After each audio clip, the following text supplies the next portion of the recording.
If you're just joining us, good morning, and you are in the second half of this interesting conversation that we're having this morning. It's all about baby care. Now that we're done with the theory part of it, let's get into the practicality of it instead. But before that, Boniface, you're mentioning to me something about the golden hour. Yeah. What is the golden hour and why is it important? When you talk about the golden hour, we're talking about the hour once the baby is born, once the baby comes out, and then 1 hour actually elapsed between the time of birth and the time the baby comes out. So the thing is that why we insist on the golden hour is that once the baby is actually delivered, the baby is supposed to go directly on top of your chest and go directly onto your breast, okay? Why we do this is because, one, it helps with faster release of milk or faster initiation of lactation or the letdown effect of milk, okay? Number two, it also helps in terms of produce a hormone that causes your uterus to contract, okay? So the hormone that causes your uterus to contract also works on the breast itself so that it helps the breast to contract a bit so that in case there's actually any milk in between there, it's able to be released to the baby.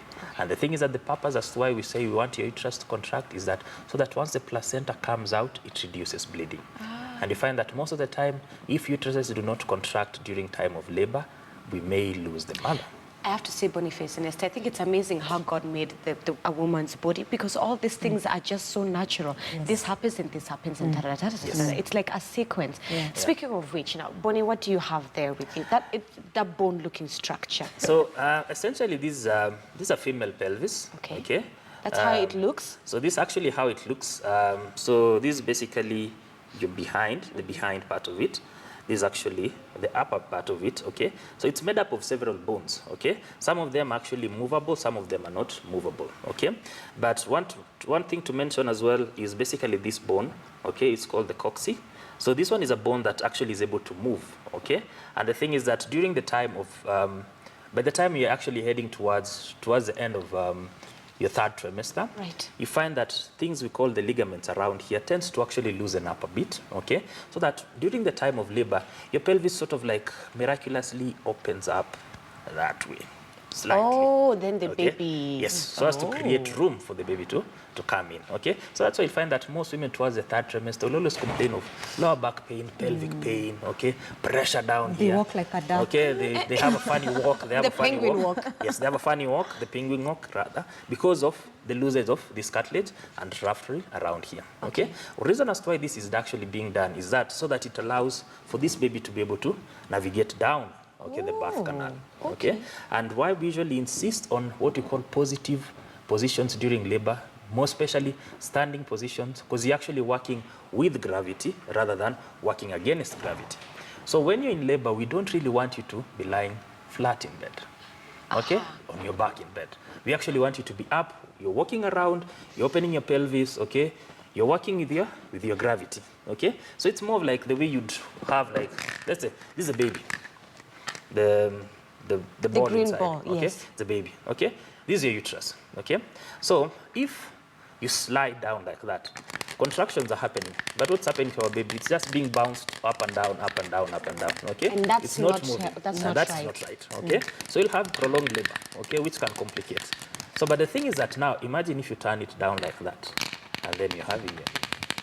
So gravity helps you to bring the baby down. Speaking of which, I've seen, okay, I don't know if it's true, but there are certain exercises that can help you with the gravity. Yes.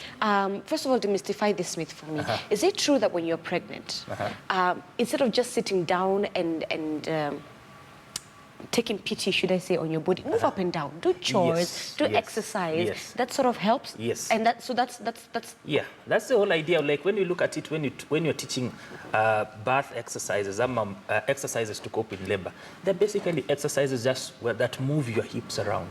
Move your hips around. You're squatting, you're kneeling down on a bouncing ball. And the wheelbarrow one? Yes. Yeah, all those. That one also works? Yes. Okay, so the whole idea is that you just want to try and work around your pelvis, moving around, okay, creating more room, okay? So the thing is that so that when this baby comes in, this baby actually makes a couple of movements. It does not like pop in like, and then it's out, okay? So the thing is that most of the time what it does is that it will come, hit your pelvic floor, okay?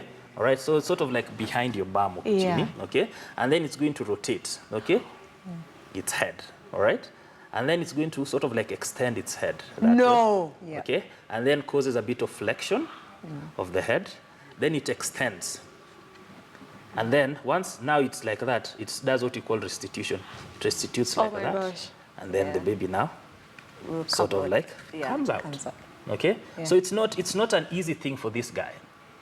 It's actually struggling even for a pelvis, it's not what and you even just done. as well for the pelvis itself. So it's not easy for this guy, it's not easy for the pelvis. So the thing is that what you need to do is that you need to create an environment where your pelvis can create maximum room. Okay? Maximum room for that baby to come out. And women that have now- had 10 kids. Yes. So The as to more create- wide open, like even we encourage moms who are nearing birth, you know, like the Indian, the way they sit like that, Yeah. in labor, you know, get music on, you know, do the chakacha, you know, such Oh, the movements. chakacha? Yeah, you know. What is Actually, the the thing is that you chakacha? could, The you could chakacha be is- doing that with your husband too. Yeah. I'm gonna dance As to you're walking pole, pole, along, yes. you put some dance, you dance. It's more What like you're you're doing doing, your you see, salsa you're thing. helping that baby navigate. And then the thing is that what you're trying to do is that you're helping this guy. Bana. This guy. Kuna bump hapa, piga kona. Piga Hivyo, kona. hivyo, Exactly. hivyo, So as you hivyo. move your And then you're pelvis. out. Yeah. Wow, I am learning so much from you, Boniface. Now, Esther, take us through massaging.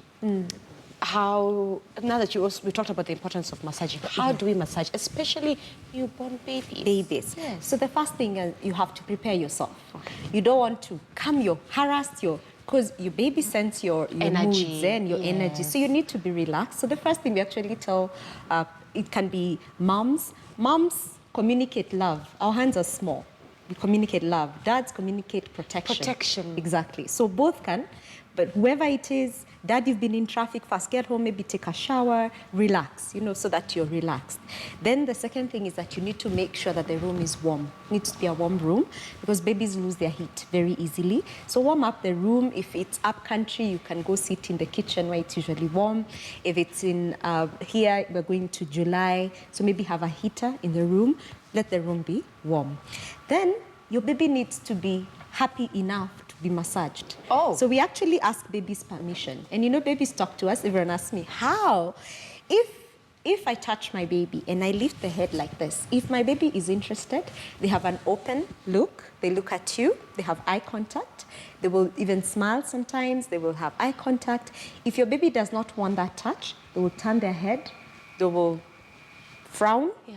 They will cry. So if your baby is doing that, your baby is telling you, I don't want to be Not massaged today, right now. yes. Yeah, maybe another time. So you wait for your baby to give you that openness, telling you that, okay, I'm willing to be massaged. Right. And that also teaches your baby the proper touch that right from birth, because right now there's so many stories. You're teaching your baby that you should not be touched unless You have given permission. Yeah, so this is something that's, with time, your baby actually learns this. I see it with my children, that if they don't want to be hugged, they'll say no. And that is okay, because they have learned that I need to give permission for any kind of touch that we need. Then now, finally, Yes. so we always start with the very small ones especially. We start with the legs first, because the legs are comfortable. They're already used to it because you're always changing the diaper. So it's a nice way to start. So we start with the legs. And the first thing to do is to, you use your whole hand. So if I massaged with my fingers like this, that would be very painful. It's the same if I touch you like this, it's very painful. But if I use my whole hand, so first I distribute my strength, and then now I can be able to actually Is this after putting oil? Yes. So of course you need some oil. Yes. Whichever oil is comfortable that you use on your baby. So put the oil. The Johnson liquid oil is very nice. So you put it on, and then so you come up, and so you're using your whole hand. So that's like, there are many strokes, and this is like the Indian milking. You know, like we call it the Indians and the Swedes are the people who massage most. So we learned most of their strokes from them. So this is Indian milking. So you would do the whole leg, and then you would like kind of help with circulation, and because you have oil, your hand will just slide up, and like you're hugging and gliding up the leg. You go hugging and gliding up the leg. And then we need to massage the top of underneath the foot. Now, most babies, when they, first of all, don't put your babies on socks the entire time. So what happens if the baby is not used to being touched below, when they're learning how to walk, they stand on tiptoe. And then that delays their walking. That's what we're saying. Massage really helps babies even learn how to walk faster. So you're helping that sensitivity that babies have. Because when you touch a babies, they just curl there. They're very sensitive. So you're helping that sensitivity to go. These are also pressure points. People who do acupuncture and reflexology will tell you that there are very many pressure points at the base of your baby's foot or even your own foot. Like for example, if your baby is very congested on the chest and you do little circles right underneath the toes, that seems to help the decongestion to go. So there's so many things that are happening under the foot, on top of the foot, and then we now go back, and now we were massaging coming up outside. Yeah. Then now we go towards the heart, and that's a stimulating. Call it the Swedish milking. It's a Swedish stroke, and it's a very stimulating stroke. In fact, when you do it, what you start, if when you're doing like this, the baby looks very relaxed. When you do like this, the baby opens. It's very stimulating to the baby. So that's the legs. So always start with the legs. And then maybe I want to mention the tummy, because babies suffer from a lot of gas, constipation. So tummy is really, really important. And you can never know. Okay, they cry, but you don't know. What are you crying? They're crying about, yeah? So you can have the baby. My baby even has a diaper. I can tell. You're an excellent mother. I tell you. So right from where the chest ends, so you would put the base of your, your hand. Yeah. You use feel free to turn like this. Yeah. Free. So you come and it's like you're scooping sand. Eh? So that's what you do. So you do firm pressure, and you're scooping sand from the tummy. So what you're actually doing, you're making the food that's maybe stuck up here move downwards. And if it's gas, what will happen? Because you've helped it move, because the intestines go downwards. It's gravity. Eh? Our bodies really love gravity. So you're helping this baby who's not able to pass this gas to help it come down. So you do that like you're scooping sand.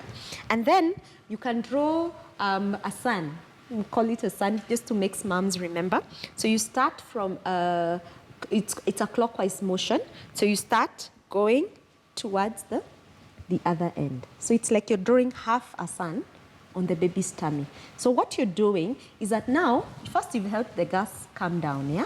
The intestines are clockwise, if you remember our biology. So that gas that we've helped come down, now we are helping it go through the intestines. And usually when you're doing that, you'll even feel your baby farting. Because what have you done? You've helped. You've helped. Yes. And that really helps the baby get the gas out, yeah? So there are so many strokes, but it's always a downward motion and a clockwise motion. How do you know that you're not doing it too rough, I always say, try it on yourself first. So because the baby is a human being, they're just human. So if I'm doing this, and I'm feeling, okay, I'm comfortable, I can feel the pressure. But if I'm doing this and I'm feeling pain, then that's not the amount of pressure. So use your own self. And then, so if you feel it's comfortable, but I can feel it, you need to feel the firmness. Then you will see that, yes, that's the right pressure. Okay. So from the stomach, is there a back? Yes. So for the back, so you can go chest. We just do like strokes like that. It's like you're doing a small hug at the end like that. And then the back, so babies, first of all, it's important to give your baby tummy time. Tummy time? Yes. Tummy time is when, I'll use maybe the seat here. So tummy time is when you put your baby on their back like that. And what the little baby will do, they'll try and lift themselves. Right from after the cord falls off, which is at around a week old or so, they start pulling up. So what that helps, it helps them strengthen their neck muscles and their spine. And so they're able to hold up their head. So that now the neck muscles are strong enough to hold up their head. So again, you'll find by 6 weeks, your baby is like, they're stable, the neck is stable because you've been giving them tummy time. So it's important to give them tummy time when they're awake, not when they're asleep. So we don't want our babies put to bed to sleep in their tummy because it is a dangerous position. It has been linked to what we call SIDS, which is sudden infant death in their sleep. And that is because studies have shown that most babies who die in their sleep, it's in this position. Oh, no. So we don't want to put them like this when they're asleep. It's when they're awake so that they can they can do like little press-ups. They are really cute and they do little press-ups like that. So tummy time is important. How long should tummy time be? Probably a minute or so for the very small so they one. don't struggle too much. But as they grow older, your baby will tell you. They'll do, then they'll get tired and they'll cry. And they're like, okay, I'm done with this. Yeah. So, for the back, again, you put your baby like lying across like this, and then I'll use my whole hand. I don't put too much pressure because of the spine, and so I'll do like a back and forth motion like that. So I'll put oil, and I'll come and I'll do a back and forth motion on the baby like that. Yeah. Then I'll also come and hold the bum like that, and then I'll come in. So it's a nice, firm, and most babies find it so relaxing, sometimes they even fall asleep. Yeah, it's really, really, and because most of them are so tired, and you find them even helping you and they lift themselves up as you're doing that because their backs are so tired. Yeah, and the reason why we do that, also that like I'll come all the way to the foot, is that, you know, your baby doesn't know that this leg belongs to them. So when you do, we call it an integration touch. We're telling the baby that this back is connected to your bum, it's connected to your legs. So your baby also starts feeling, oh, I'm just not these hands that I see. Yeah, I am these hands. So you massage all parts, and as you're massaging, you're also connecting. You're making these connections in your baby's brain. And that's when those babies tend to be also very social because of that touch, and that integration helps them to just learn about their bodies themselves. Is there an age that you stop massaging? No. What you do is modify. A 2-year-old is not going to sit and wait for you. You know, a toddler, they're busy, they have things to do. So they're not going to sit there, and wait for you to massage them. But they might allow you to massage their hands or their legs, or they fall down and you're like, oh, that's you know, come on, sit and massage. As you grow older, did you know that babies, children from the age of around 5 to 10, as they're growing taller, get growing pains? So they actually hurt. You'll hear them saying, my hand hurts or my leg hurts, and they didn't fall or anything. It's because they're growing, so the joints actually hurt. So that's your chance to say, oh, those are growing pains. Can I massage your leg? And they'll sit on the sofa and sit.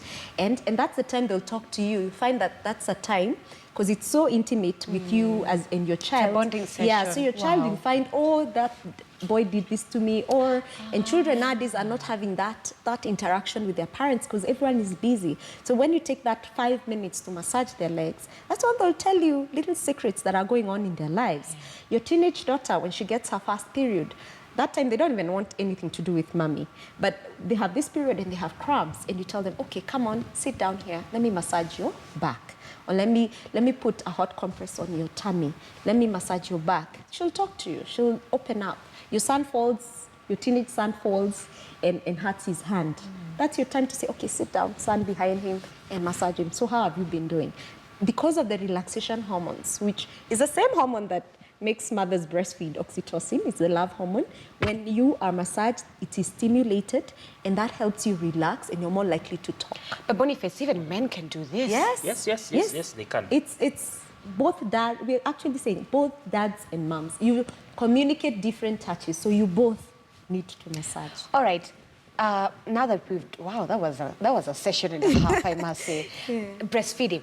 Before you show us breastfeeding, the issue that women do not want to breastfeed because their breast may sag. Yeah. Is that true? And if it's true, okay, just explain that to us. So first of all, what changes our breast muscles is not breastfeeding, it is pregnancy.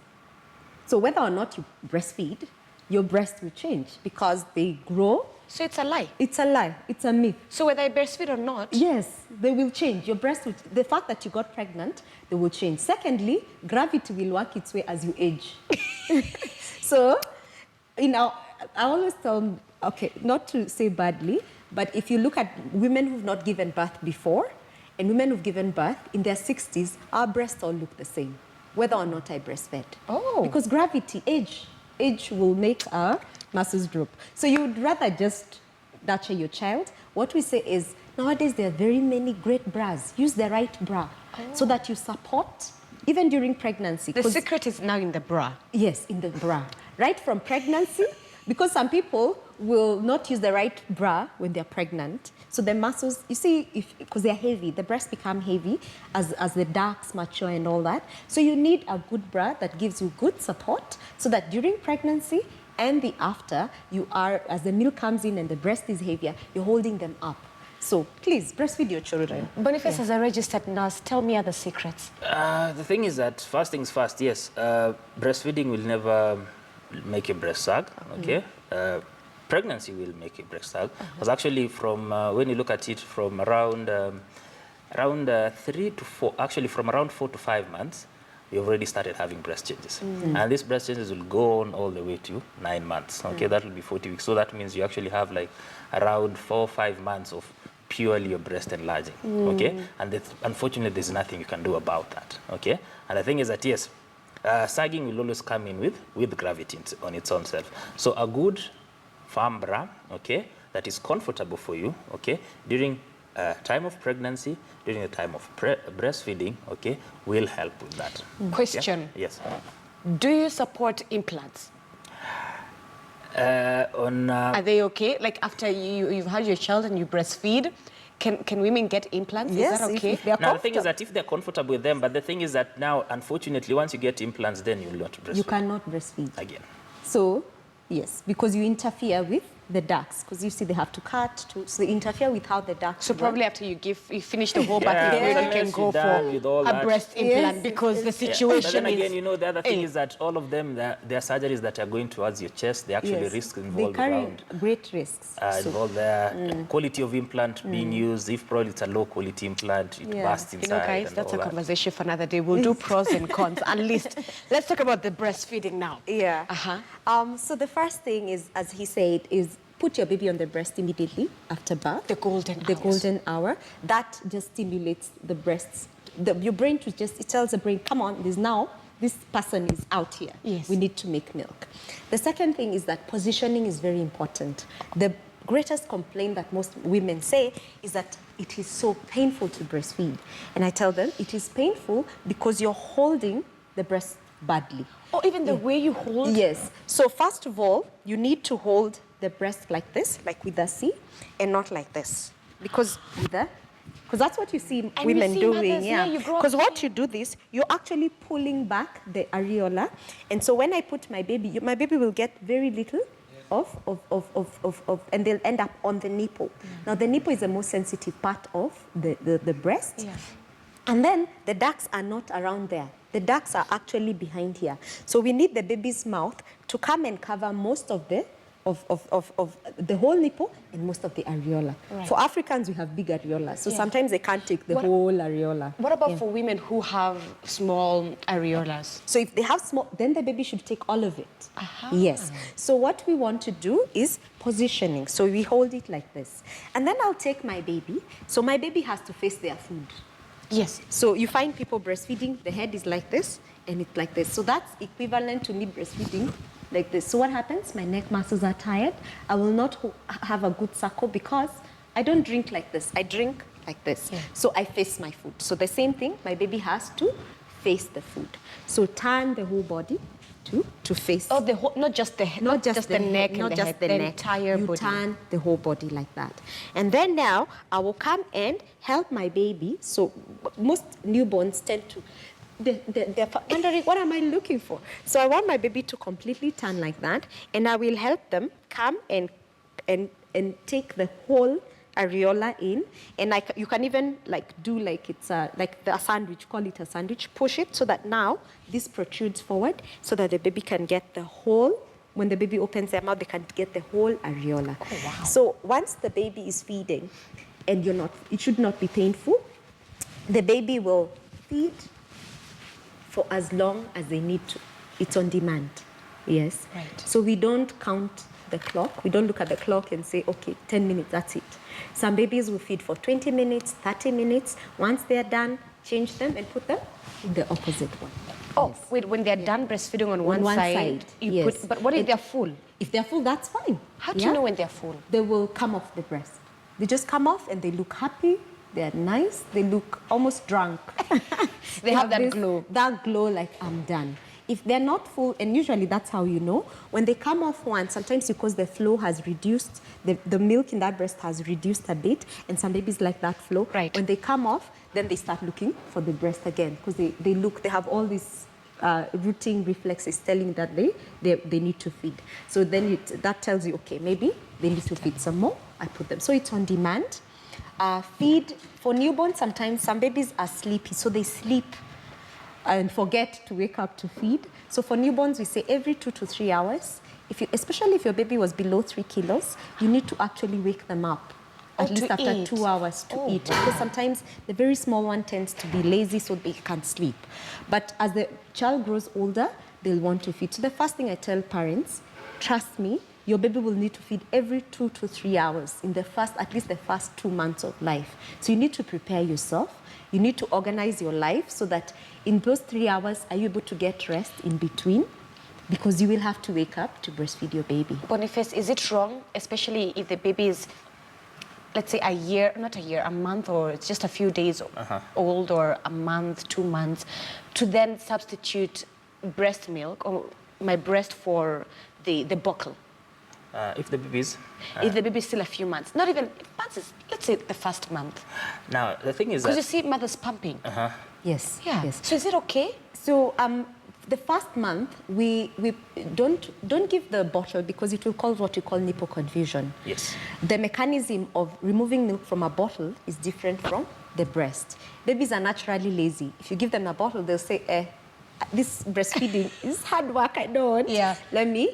I prefer the bottle. And then they refuse to breastfeed. And what did we say? If the baby is not breastfeeding, you won't make enough milk. So we want the baby to be a bit older, maybe at around 2 months, going towards 2 months. Yeah. That's when you can introduce, and you're also preparing to go back to work. So you're teaching the baby that, there are other forms of feeding. Yeah. So that you can add to that. Yeah, so the thing is that, it's quite true what she's saying, that if you're going to do it in less than a month, most of the time babies will always get confused. The reason as to why I'm getting confused is, one, I have a softer nipple, okay? Then you're giving me something that's a little bit hard. And then number two, this other one, I tend to actually exercise a bit more. Well, notice that babies, when they breastfeed, they sort of like sweat a bit. Yeah, okay? Yeah. And then now you're giving me a bottle where I just do, and then a whole gush comes in. A whole gush comes in. So I'm like, okay. So, but the taste is the same. So what is happening? Okay? What is the difference? Yes. Okay. So the thing is that, yes, it's quite important. At least give them a couple of months, at least 3 to 4 months up or there. Then you can actually now introduce your bottle. Okay. But then again, as well as I mentioned, hygiene as well will also be very important when you're actually introducing bottle feeding to the babies. So make sure actually how you clean your bottles, how you store your bottles, very important. Oh wow. Okay. Yes, very important. Okay. Yes. All right. Is there anything that you'd like to add now as we close up? Maybe you'd want to mention about, because sometimes you may actually have challenges in breastfeeding, especially with anatomical issues in terms of inverted nipples and all. So some people's breast, they are inverted, meaning that the nipple is not out like this. Yeah. It is like flush to the body. So those need a bit more extra help. We've got lactation specialists that can help you, but usually what it means is that you might need you might need sometimes to use a syringe to help pull out the nipple before you put the baby on, or you can use now what we call the sandwich hold, where it makes it protrude, and you make sure the baby gets a big chunk of the breast to be able for the baby to pull it out.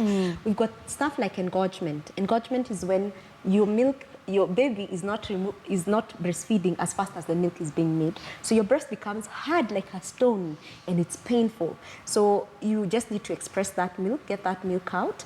Home remedies are like cabbage. You put a leaf of cabbage in the fridge for a few minutes, and then put it against the skin. So cabbage leaves have enzymes that help to soften. Oh wow! Not any wound. If you have a swollen, just take cabbage. The leaf, and put it against to reduce inflammation. So it helps with breastfeeding, but you just need to express that milk and remove it. If you express, don't pour the milk, store it, because your baby can use it later when you introduce the bottle. Okay. Yeah. The other thing that's to mention about the engorgement, we tend to actually get a lot of patients coming in with what we call mastitis. Yes. Mastitis is basically an inflammation around one of the ducts that gets blocked, okay? And then once it gets blocked, pus fills in and all that, okay? So I find that women who actually don't express and start getting engorgements are actually at a higher risk of getting mastitis, which is an infection around your breast, Right. which sometimes can be ugly in terms of you need to go to somewhere, they incise, they remove the pus and all that. And then the thing is that you may not really use that breast for breastfeeding for a while, okay? So it's quite important that if the baby is not getting out enough, express it out, store it. And the thing is that you can store it for a very long time. Oh my goodness. You can store the milk Boniface for a very and long Esther, time. thank you so much. I've personally learned so much, and I hope the audience has also learned a lot. And Boniface, we're welcoming them to... yes. Yes. Today at Side Center, Yes. this specific event will still be happening under the Johnson & Johnson at Side Center the whole day. Yes. Come if you're a man Tomorrow and a woman, and tomorrow, and just learn more about it. Boniface, that pelvic, it has stuck with me. But thank you so much for coming in. All right. I've learned so much. Thank you too. All right, so we're going to take a quick commercial break here on Weekend Express. When we'll come back, we'll give you an update of more stories. I hope that you have learned a lot from Boniface and Esther. So stay with Weekend Express.